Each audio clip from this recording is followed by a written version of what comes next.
Many people in Wisconsin circle the Jordy Nelson softball game as a day to look forward to.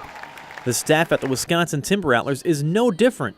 For them, it's the day that draws the most fans. What was different this year is after the charity softball game, the Rattlers had a home game, so the staff knew they were in for a long day, and Mother Nature didn't help.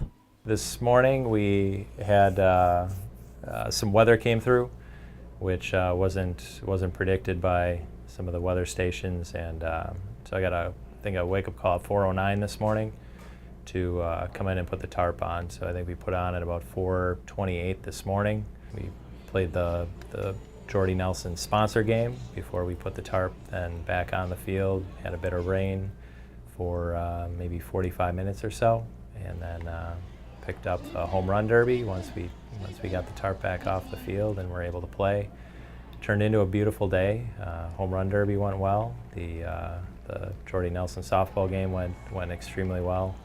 Had a great turnout for it, and the sun came out, and it actually turned out to be a beautiful day. Most years that'd be a complete day for the Timber Rattlers staff, but this year it was only the halfway point. Basically everything cleared out and cleaned up, so we have to get all the fans out, all the players out, just everybody who attended the game here, clean everything, get the field back ready, and open gates back up here in about 3 hours. Despite the long day, everyone pitched in and went beyond what's normally expected of them to get the stadium ready in such a short time.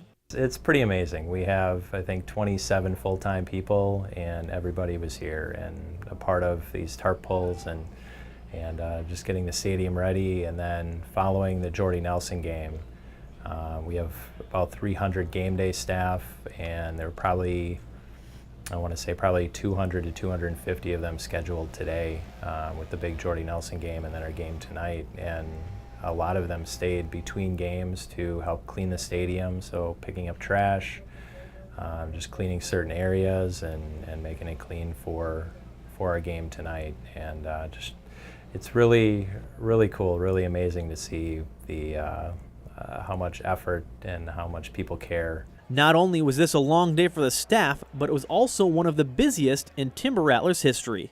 Yeah, I couldn't think of another time when we would top it. So yeah, I think we had 8,200 for the Jordy Nelson game today, and then about 3,500 tonight for our game with some weather. But yeah, so what, 11,700 some people roughly. So yeah, quite the day. The day finished just like it started for the Timber Rattlers staff, with a tarp pull. We ran into weather again at I think 8:08. We put the tarp back on the field and got rain a few minutes later, and just had to postpone our game. I think we're middle of the third inning of the game, so we're picking it back up tomorrow at that point and playing a doubleheader tomorrow, and then we have a high school game following that doubleheader. Up next on Field Pass, opening day for the Fond du Lac Dock Spiders.